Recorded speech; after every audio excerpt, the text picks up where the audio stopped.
Hello everyone and welcome to yet another Chainsaw Man character discussion. Today we're going to be talking about the final member of the main trio, Aki Hayakawa. Before I get into today's video, I of course have to mention my subscriber goal for 2021, hitting 5,000 by the end of the year. So if you're already a fan of the channel and you're not subscribed, you might as well time to reach that goal. The next thing is my Patreon. If you want to help support me and the channel directly, while also getting access to reviews for Solo Leveling and The Boxer, you can always become a patron. I have linked to that down in the description. And I've decided to mix things up and start doing shoutouts at the start of videos. So, a very special thank you to Fuse, Neo, Dijon Redden, Honey Mustard, Zach Rowitz, K-God, Chris Redfield, Moonshadow935, Rat, Ryzen 4K, and Artist. Thank you all very much for supporting me on Patreon. So if you guys want to get a shout out too, you can also become a patron. Link to that down in the description. Now, without any further ado, let's get into the discussion. Aki is quite possibly the character I have been most excited to do a video talking about. Because while I do like a lot of the characters in Chainsaw Man, I think Denji's a fantastic protagonist. I think Makima's a very good villain for the most part, and I do have some kind of favorite characters just from a coolness factor, like Kishibe, Quan Chi, very cool characters, so I like them a lot. They're very high on my character rankings. But overall, I think Aki is probably the best character in the series, the best written character at the very least. And I feel like the main reason for that is that Aki is the most human, and by that I mean Aki is a normal person for the most part. And this is one of the central aspects of his character that we're introduced to very on, is that Aki is not crazy. A lot of the characters in Chainsaw Man are batshit insane. You kind of expect that from a series called Chainsaw Man, about a teenage boy whose hands and head turn into chainsaws so he can murder demons. Unlike most of the characters you would expect in such a series, Aki is a sane, normal person.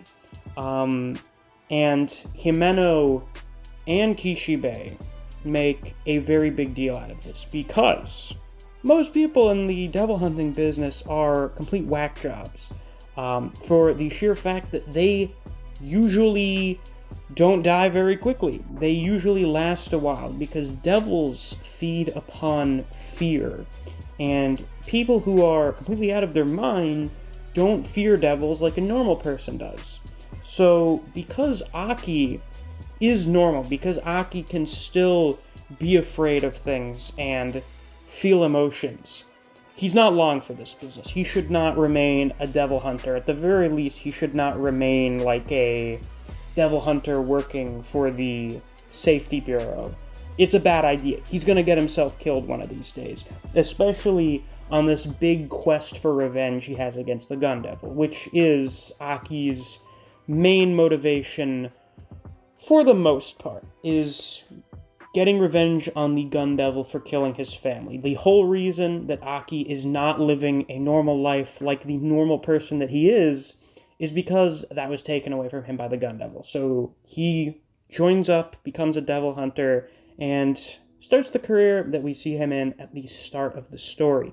Now, we don't really get a ton of development for Aki at the very beginning. He's sort of just kind of more of the standard sort of angsty, black-haired secondary protagonist that we get in most shonen series. He's basically the Sasuke for the series at the start. But things get pretty crazy once we get into the Katana Man arc, which, in my opinion, is probably the best arc in the series. And, I mean, really, the Katana Man arc is sort of the catalyst for a lot of character development, and really just a lot of stuff in general. When Aki loses his mentor, Himeno. And Himeno's a very important character to Aki, basically the closest person to him in his life after losing his family. She's so important that she got a whole volume cover before Aki did, which is kind of funny. And Himeno's dying wish is that Aki cries for her, because Himeno has seen a lot of people come and go in the devil hunting business, and the ones who can still cry, the ones who are normal, don't last. They die. And she cares about Aki. She does not want him to die. If there's anything she wants in the whole world, it's for Aki to be able to live a normal life. A normal, relatively long human lifespan. And as long as he stays in this business pursuing revenge, it's not going to happen. Now, Aki does cry for Himeno, thankfully, and what I consider to be one of the more powerful scenes in Chainsaw Man, where he's trying to smoke a cigarette, and he remembers Himeno trying to get him to smoke for the first time. Very sad. And this, of course, is called back to when he defeats the ghost devil with the easy revenge cigarette, because he's not afraid. Which I guess maybe is Aki not being the normal person that Himeno wanted him to be. But honestly, Aki's still pretty normal for most of the story. He destroys himself in the quest for revenge. His usage of the Curse Devil drastically cuts down his lifespan to him only having about 2 years left. By the time we're in the Katana Man arc, after he uses the Curse Devil on Katana Man, and then gives up some of his lifespan trying to save Angel. But we'll talk about that a little bit. Aki is someone who has no sense of value for his own life. The only thing that matters to him is killing the Gun Devil, for the most part. But this changes when we get into the Bomb Devil arc, or I guess it'd be the Bomb Girl arc, and the stuff that happens after that, where now, like with Himeno, Aki has been working with Denji and Power and Angel, and because he's been working with them and because he's gotten to know them, he doesn't want to see them die. He has seen everyone he's cared about been killed. He lost his family, he lost a bunch of his co-workers, he lost Himeno. He just doesn't want to see anyone else die. To the point that he's willing to sacrifice some of his own lifespan to save Angel. I don't care if you want to die, just do it somewhere else, please. I'm tired of watching people die right in front of me. That has got to be one of the most striking lines in the series for me. It really just goes... It's such a good line. I really don't know how to put it. It really hits home. It just goes to show you how hurt Aki is by all of the death and loss that he has seen in his life. He is a normal person. His feelings about the situation are the feelings that a normal human being would have. I'm tired of seeing people die right in front of me. So please, if you're going to die, go do it somewhere else. It's great. It's fantastic. And honestly, the further on we get into the story, after the Darkness Devil arc and Aki has lost one of his arms, his main priority doesn't really seem to be killing the Gun Devil anymore. His main priority now has become protecting Denji and Power, because they are the people closest to him. They are the people that matter the most to him. And after losing all of these other people in his life, he can't bear to lose anyone else. So his main goal becomes protecting those two. He doesn't care what happens to him as long as they are able to live happy, normal lives. Which is pretty nuts when you consider when he first got partnered up with them and just could not stand being around them at all. It's like, please leave me the fuck alone, was basically his attitude towards Denji and Power at the start. But now, after everything, they're all he cares about. They are his family. Which I feel like I've probably brought up in all three of their character discussions now, is per Makima's machinations. They'd basically become an adopted family for each other. So even though his days are numbered, instead of focusing on avenging the family he's lost, he instead wants to focus on preserving the new family that he has now.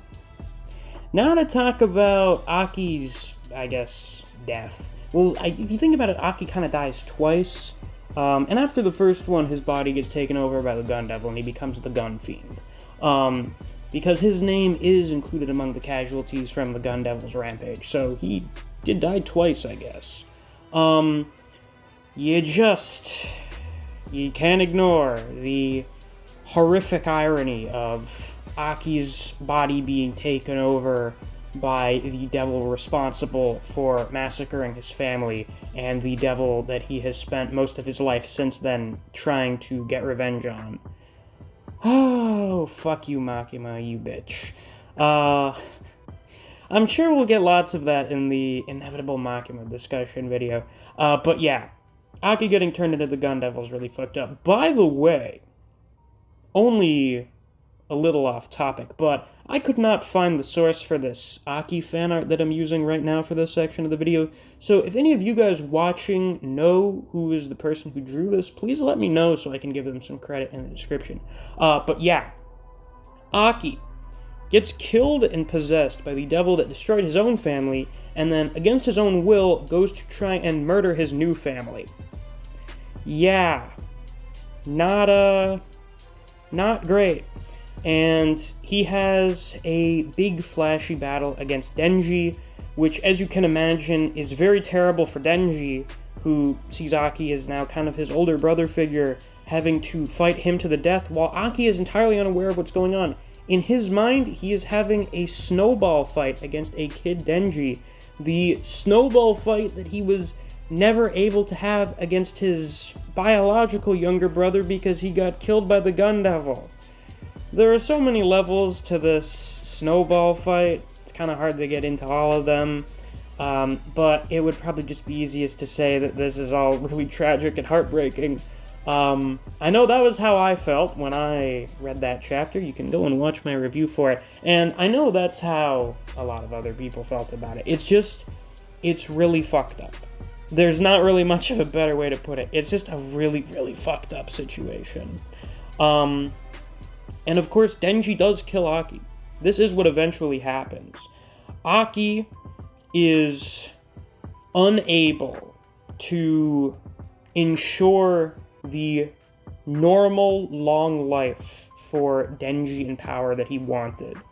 And I feel like it's because he was a normal person caught up in all of this, that he wasn't able to change things in the way that he wanted to. And ended up having probably one of the worst fates of any character in the series. At the very least, it seems like he got to meet up with his younger brother after passing over to the other side, which is kind of like a bittersweet thing. But after that, Denji and Power can't live the normal lives that he wanted them to. Denji is stuck with the knowledge that he killed Aki, and then Makima happens, so he failed. He could not succeed in what he'd wanted to do. He couldn't succeed in getting revenge against the Gun Devil, and he couldn't succeed in protecting the new family that he'd found for himself, which is about as tragic as it gets. But, tragic as it may be, Aki, still a pretty awesome character overall. Definitely my favorite in terms of writing. I do think he's probably the strongest character in terms of writing in the series. And I don't want him to come back. I want Aki to stay dead. I feel like the send-off that he got was perfectly good for his character, and if he comes back, that would kind of be tarnished a bit. I feel like, as sad as it was, the ending that Aki got was pretty perfect for his character, and doing anything else with that would just kind of ruin it. Like, Power's gone. The Blood Devil's gonna come back with, like, a similar personality, but it's not literally Power. Reze's immortal, so she can come back. That's fine. Aki needs to stay gone. Let the guy sleep as terrible as things ended for him, I think the guy's finally earned it. So with that, that is all I have to say about Aki Hayakawa, who in my opinion is probably the best character in all of Chainsaw Man. If you enjoyed, please be sure to like, comment, subscribe, and click that notification bell so you don't miss any of my uploads. I've been doing a series of Chainsaw Man character discussions. The next one's going to be Makima. I have a whole playlist full of Chainsaw Man chapter reviews.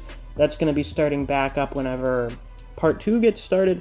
And I may do reviews for the anime episodes whenever that comes out. So you should definitely subscribe and click the notification bell if you're interested in those.